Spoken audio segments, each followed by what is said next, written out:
How you going, guys? Today I'm just going to cover a little video here on our Underseat subwoofer here. So these are pretty handy, super compact in size. So they're good for a majority of people just want to give their system a bit more low-end kick, and they don't need anything over the top. So this is the perfect product for that. A built-in amp, speaker in here, perfect to mount so underneath the passenger seat or somewhere else fit it. As you can see, physical size here, they are pretty small. So let's just say about 27 centimeters by about 20 centimeters by 7.5 centimeters to give you a rough idea of size. So that is the system. You can see it there. Not too much sort of actually going on there. You got the other plugs here, which I'll explain, and mounting options. Now the mounting options here comes with it. These basically screw in and mount down, and then that's how it mounts in. Again, you can come up with something else if you want, but that's a fairly easy way to mount the system.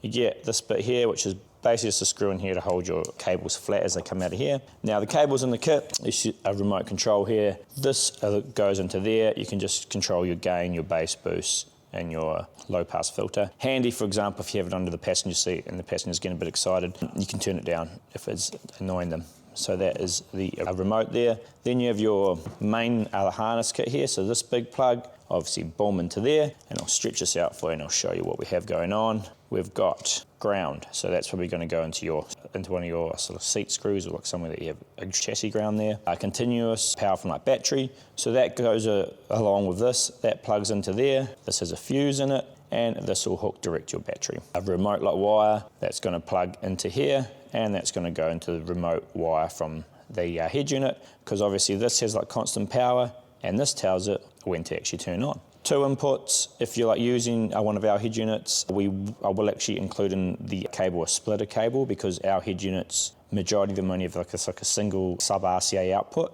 So we'll just have a Y splitter to one RCA going into there, but that's how you get it to the head unit. And then you've got here, majority of people won't be using this, but if you did have to use speaker line input, you could instead of the RCA. So that comes in the kit as well. So the only extra thing you will get would be a Y splitter, which I will show and explain to you. Sorry, here's the Y splitter here. So that will come in the kit. So basically it's just allowing you to go red to red, white to white, and then there will plug into our sub out from our unit, and that is how that connects up. And an RCA cable, a high quality one, will also come in the kit there. So at the head unit end, you'd plug, the head unit in. At this end, you plug that in, just like I said, that plugs into here, and you have your RCA going into behind your head unit, just like that. So that is what happens. We just try to include everything in the kit, so when you get it, you don't have to muck around. All right, so that's everything in the kit. Now, when you first go to put these in, I'll just show you what to do, and you know, mock things up to test it's all gonna work. How you going, guys? Today we're just gonna be putting in our Underseat subwoofer, all compact subwoofer, so it's a sub and amp all built into one. Fairly compact in size here, as you can see. You can mount it quite commonly under the passenger seat, or you can put it somewhere else where you think it'll fill up nicely. Obviously it can be mounted various different ways. And we've got a kit here that includes everything that you'd need to install it. And we'll quickly go through and show you how to install it. It is a perfect situation. It is a perfect product for people who just want a bit more low-end kick, but they don't want to go too crazy on having a big sub or whatnot. First thing we do is we take our ring connector and put it on our battery positive. And it's exactly pretty much what I said at the start. We pretty much run all the wires, not where they're going to go, just mock it up at the start to just make sure everything's going to work fine. Obviously, once this has all been tested, we'll run this through the firewall grommet and under the passenger seat. But that's what we're doing for now. So you can see I've taken the seat out here. This is a 79 series of Workmate, so it's all of 4 bolts and 5 minutes to take it to the seat and put it back in. On newer cars, you may or not want to take them out, because sometimes they've got a few plugs. You unplug the plugs, because the problem is when you turn the car on to test everything, if those plugs are unplugged, it can cause a check light to come up. The majority of cars will clear that, you just keep, after you've put it back in, you drive or do a check a few times and it'll realise that it's plugged back in and it's fine, and it'll clear itself. Some cars don't, you have to get that actually cleared. So if that is the case, I don't want to take out this seat, that's cool. I would just slide it in, and then what you can actually do is you could actually just, on here, on this model, we could just put a big stick pad on here, and because this is not too heavy, some strong, or whatever you want to use, that Velcro stick pad or whatnot, we might include some in the kit, we'll have a look. And then that'll stop that from actually moving. And then if you are super concerned that this isn't enough, you could actually just put like an anchor point off it over to there if you really like wanted. But to be honest, if you put like a stick pad, a big chunk of stick pad on this and stuck it down, it's not going anywhere. It's going to stop it thinking about it moving, and then that's going to stop it moving. But anyway, in this case, we've like taken out this. So I've like put our 2 plugs in. So we're going to mock it up here. So we're going to need like an earth. So normally you will be taking your earth off somewhere handy, the chassis. Obviously scrape some of the paint off if you need to. If you want to match up with the same size bolts, you might need to re-crimp this on.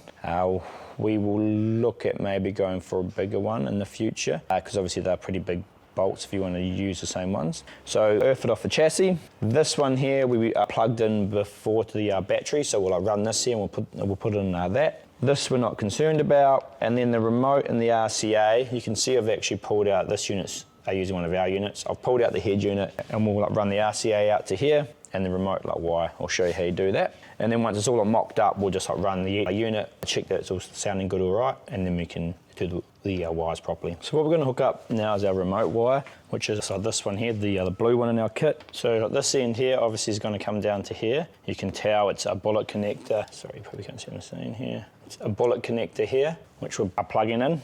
Push those together. And the other end of our one here actually has a piggyback, which depending what harness you have or what head unit you have, you could actually have this connector in and you just plug it straight in the back of your harness, and it piggybacks an extra wire off there just in case you ever need that. Like I said, 12 volt for something else. But in this case, on this model of ours, we'll show you in here what we have. So we actually had this blue wire coming out here, which is actually called amp connection. So normally it's blue and white, and we've trimmed off our connector off here, and we're going to join these two together. Depending what model you had, you could have actually already had this plug on here and plug it straight in. So for testing, I'm just putting these together, twisting them together, and I'll put a bit of tape on there so it doesn't touch anything, and then I'll put a proper connector on there. But I just want to test everything before we go too far, just to make sure it all works. So we've done that now. Now the only thing we have to do now is our A's. This is the RCA cable that you would have got with the head unit. Now a lot of the time, if you did our head unit install, you would have used a plug that doesn't have all the RCAs hanging off it, because why would you have all those hanging off it if you don't need them? So you would use that plug. So we're going to swap that out for this one. And you can see in here, if you were running like an amp for the front speakers, it's well, you've obviously got front, right, rear, left, rear, right. Then your green one is our sub. So what we're going to do is put that one in here, and that little blue wire hanging off, that's just our Bluetooth antenna. So yeah, we definitely need that. Plug that in. The green one we're after, and I'll just grab the 2 little ones we need. So we need our RCA cable here. So that's going to go into subwoofer like that. Plug in, pretty straightforward. And the other end, remember we had going to our Y splitter. And what we're going to have is that's going to go into our red and white wire here. So now we've got our red and white wire RCA hooked up, our blue remote wire. We've got our remote plugged in. We're not going to be using the high pass filters as we're not using the speaker. And I'm going to run that constant power around the outside here. That was the one we put into the battery before. So we just do all this to make sure it's all working before we go and get carried away. So again, the bullet connectors plugs in. Now we're going to power up the other unit, and we'll just check it's all working okay. So this has all been turned on and it all worked. Now when I first turned it on, it didn't work, and that's because in here, under DSP, if you're using our M series, or whatever head unit you're using, you have to make sure that the remote wire has power. So that was an external amp I turned on there. So now that is working. Now you can use whatever sound you want to get it to work here. So you can see we've got it working. You can probably see the speaker moving there. So this gives you great, compared to what this had before, this is really good. Now, you pretty much probably want to use this to change your gain and settings, because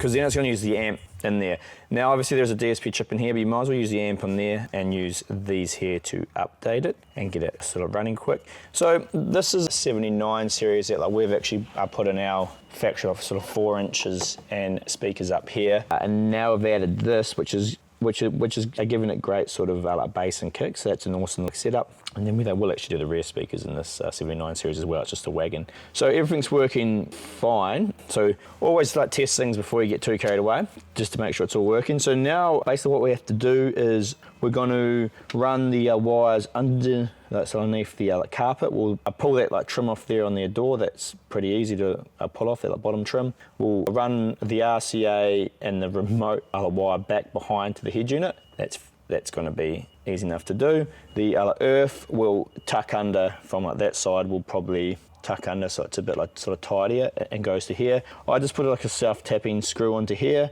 This is not really straight to the chassis because it's obviously to this little like mount here, which is part of the chassis, but you know it's not going to go anywhere. If you put in any screws anywhere, just make sure wherever they point out isn't going to get in the way of anything or cause any dramas. So we'll tidy up that. The power again through there, and there should be a grommet in the firewall. We'll show you that and we'll put it through there for our B+ constant power, and that's basically the whole thing installed. So we'll go and tidy up these like cables. We'll like mount this down and then we should be good. So what we've done in here is you can just put a small cut to like run the cables. We've put our two like mounting like brackets in the bottom. We've put that little bracket over there, and you can see when it all goes in, it'll all tuck through. These are all tucked down, and hopefully normally if you can get it about right, that little cut will just sit under the lip and you can't actually like see the cables. So that is that basically.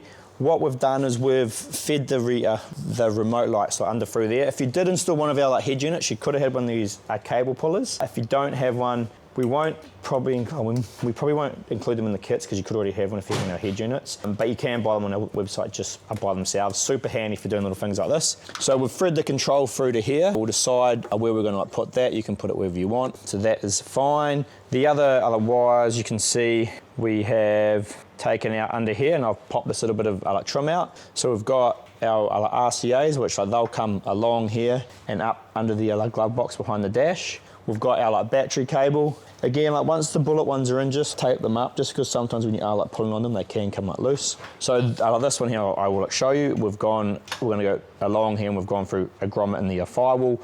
All cars are basically going to be the same here. It's that all cars are going to have a piece of trim that like comes off here, and probably another bit of trim up in here that like pops off that like normally has a screw up there. So we've put that a yellow B+ through a grommet in the firewall up here. A majority of them will have them. That cable pull tool makes that pretty straightforward. The RCA and the remote wire will go along here, up and behind our head unit. The controller, just like I showed before, has gone over there, and the earth, you can't even see it anymore, but that's been tapped down into here. So that's like basically it. Mounting screws will screw down to here. Again, if you are going to screw straight to the chassis, make sure there isn't anything underneath. I use correct size screws to go through. If you don't want to do it, stick pad underneath will be just as good. There, that's basically it really. We'll go and tidy up these like wires, and then we'll show it at the end. So there we have it all put in there, and looking pretty tidy. Like we said, we've put the cables along there. They've come out behind here. If you are doing this on model, I did realise that we didn't even have to. That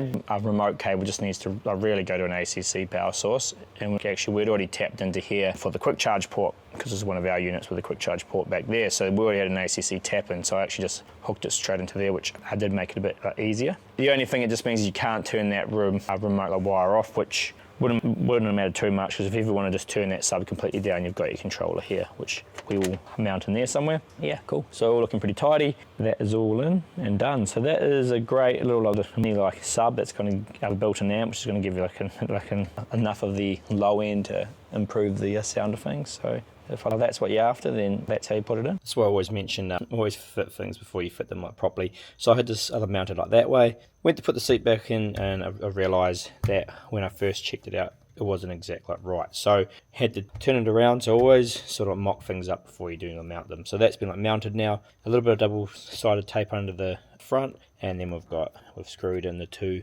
brackets on either side with self-tapping screws. Again, if you screw into the chassis, whatever you're going to screw into, check what you are screwing down to, that you get into anything. All the cables are all tucked away tightly, and we've mounted the controller here. So once the seat's installed, you actually won't really see that at all. So if you are doing a 79 series, just remember, check it. It's probably going to have to fit that way. So at the end here, you can see it's all put in there. You can just see the front of it when you look under the seat there. If you are doing a 79 series, just like I'll make sure it almost goes all the way to like this side, because you need enough room for your lever to move it back and forward. So again, no matter what you're doing, just if you do take out the seat, put it back in and check it fits before you put it in. All those coils are there. We will put the tuning box maybe there, or it might be a bit in the way of the seat that way. Might end up mounting it down here, but it's up to you where you want to put that. So once it's all in, test it, it's all working. On your controller here, you can start to listen to this just as you're playing like music. Obviously you've got like gain, so that's how much sort of bass it produces relative to the like signal it's getting. You can obviously play with that up and down. So a bass, a boost is pretty much like a single band equalizer, so going up or down will just change the range of that. You got LPF.